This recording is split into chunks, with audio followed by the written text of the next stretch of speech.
La destilación.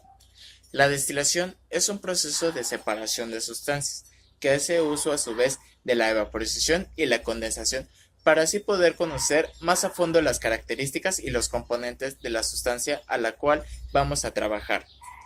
Así, esta puede contener líquido, un sólido mezclado en un líquido o simplemente gases licuados, ya que en estas se aprovechan las características más inherentes de cada sustancia, por ejemplo, su punto de ebullición. Recordando que el punto de ebullición es la temperatura a la cual un líquido cambia de su estado gaseoso, o sea, se evapora. Los tipos de destilación a los cuales podemos conocer es la destilación simple. La destilación simple, esta tiene un gran problema, ya que no garantiza del todo la pureza de la sustancia a la cual vamos a llevar a cabo la destilación. También existe la destilación fraccionada.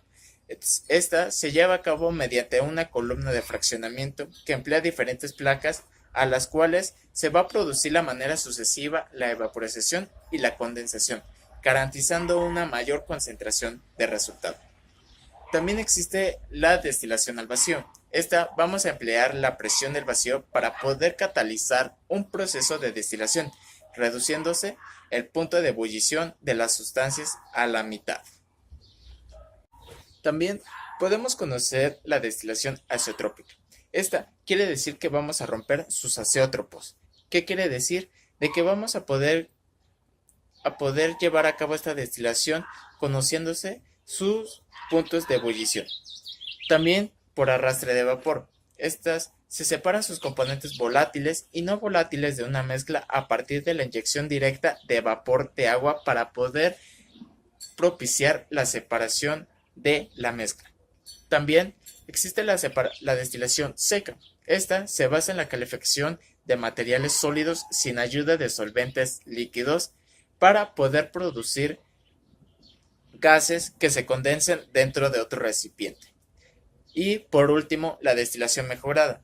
Esta se le puede conocer también como la destilación alterna o destilación reactiva. Estas ya sea para lo cual se esté trabajando. Y este tipo de mezcla de sustancias suelen ser difíciles de separar a partir de sus puntos de ebullición. En algunos ejemplos de la destilación podemos encontrar como la refinación del petróleo. Esta quiere decir que vamos a separar los diversos hidrocarburos y derivados del petróleo que se llevan a cabo dentro de un método de destilación fraccionada. También podemos esta se ocupa para la destilación de la purificación del etanol. Esta quiere decir que es el proceso de separar el etanol, o sea, un alcohol. El agua del producto de su obtención del laboratorio se requiere de un proceso de destilación azeotrópica para poder conocer su punto de ebullición. También la destilación puede ser en la producción de perfumes, ya que a menudo esta lleva un tipo de destilación de arrastre de la industria perfumérica, de la perfumería. Estas, mediante el hervor del agua y ciertos tipos de flores conservadas de manera de obtener un gas prendado del olor que al condensarse pueden ser empleados como líquidos de base en perfumes. También, así, la destilación sirve para la obtención de bebidas alcohólicas, para la obtención de agua destilada, que este elemento suele ser muy utilizado dentro de los laboratorios. También podemos obtener aceites, la desalinización del agua de mar y la obtención de la piridina. La filtración es un método de separación física utilizado para separar sólidos de líquidos mediante la interposición de un medio permeable capaz de retener partículas sólidas y que permite únicamente el paso de líquidos.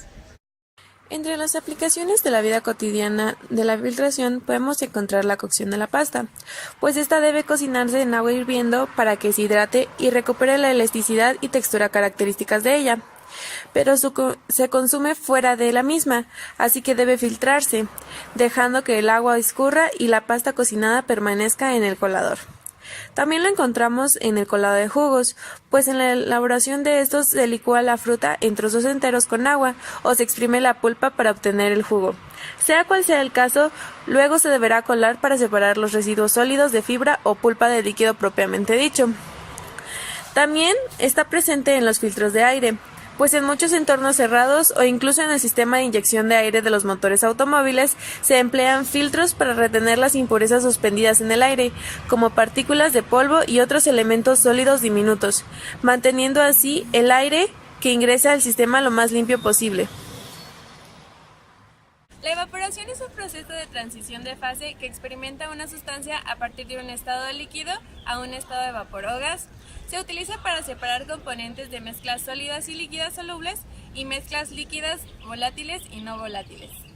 Entre las aplicaciones de la vida cotidiana de la evaporación podemos encontrar que la ropa húmeda colocada a la intemperie para que se seque, se seca debido a la evaporación del agua. También cuando se cocina al vapor, el agua se evapora y el vapor generado es el que cocina los alimentos. Igualmente, la evaporación del agua salada del mar que deja atrás de sí la sal marina y esta es transformada en la sal de mesa. También el sudor sobre la piel cuando nos ejercitamos desaparece debido a la progresiva evaporación de esta misma. De la misma forma, la formación de las nubes se origina en parte por la evaporación del agua de mar. Hola, hoy les hablaré sobre la absorción. La absorción es una operación unitaria en la cual se lleva a cabo una transferencia de materia. Esto quiere decir que una sustancia es transferida hacia otra sustancia por una escala molecular. Esto sucede entre dos fases, la fase gaseosa y una fase líquida. Esta operación es utilizada para la separación de uno o más componentes de una mezcla de gases, en la cual los componentes solubles de la mezcla gaseosa son transferidos a un solvente líquido, al cual se le llamará absorbente. La absorción de gases se usa como una operación de separación para remover contaminantes de una mezcla gaseosa o para recuperar componentes químicos valiosos. Esta operación consiste en poner un gas en contacto con un líquido para que éste disuelva de manera selectiva uno o más componentes del gas, obteniéndose así una solución de esta en el líquido, quedando este gas libre de estos compuestos. La absorción. Las columnas de platos. En las columnas de platos la operación se lleva a cabo en etapas. El plato va a proporcionar una mezcla íntima entre las corrientes del líquido-vapor. El líquido pasa de un plato a otro por gravedad en sentido descendente, mientras que el vapor fluye en sentido ascendente a través de las ranuras de cada plato, burbujeando a través del líquido. El número de platos necesarios para efectuar una separación dada vendrá determinado por distintos factores que se analizarán en otra ocasión. Las columnas de plato. Otro equipo que tenemos son las columnas de relleno. En las columnas de relleno, la transferencia de materia se hace de forma continuada. Estas columnas también son llamadas columnas empaquetadas. La torre de relleno más común es la que consiste en una carcasa cilíndrica que contiene el material inerte en su interior. Este material inerte es el que recibe el nombre de relleno. El objetivo principal del relleno es proporcionar una superficie de contacto más amplia entre el vapor y el líquido extractor. De esta manera aumenta su turbulencia y por tanto mejora su eficacia. Las características de los rellenos deben ser químicamente inertes. Deben tener una cierta resistencia mecánica elevada. Así, deben permitir el paso adecuado de las dos corrientes. También deben permitir un buen contacto entre las dos fases y deben ser de costes bajos, es decir, económicos. La mayoría de los rellenos son de hecho de material barato. El secado es una operación unitaria en la cual consiste en separar pequeñas cantidades de agua u otro líquido de un material sólido, con el cual el fin es reducir el contenido de agua residual hasta un valor aceptable.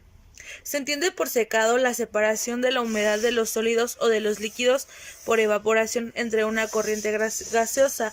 El producto final siempre es sólido, lo cual lo diferencia del secado al secado de la evaporación. Existen diferentes tipos de secado, como es el directo, que es por medio del aire, o el indirecto, que se necesita una fuente térmica. Las aplicaciones del secado podrían ser en la vida cotidiana: el café soluble, la leche en polvo, carnes deshidratadas. Estos son productos que son deshidratados para nuestro consumo y que se tengan en óptimas condiciones al momento de quererlos utilizar. El objetivo del secado se puede decir que es facilitar el manejo posterior de secarlo, al reducir el peso y volumen para la transportación o el almacenamiento, así como reducir el costo en transporte y proteger el producto hasta su uso, para mantenerlo en conserva hasta el uso en la vida cotidiana. Los mecanismos que controlan el secado en los sólidos dependen de la estructura y de los parámetros del secado, que estos pueden ser la temperatura, la velocidad, la humedad relativa del aire, así como el contenido de la humedad en el componente, así también como el equilibrio de la partícula. Otras formas de secado pueden ser por ebullición, conducción, radiación, convección o arrastre. Los equipos a utilizarse serán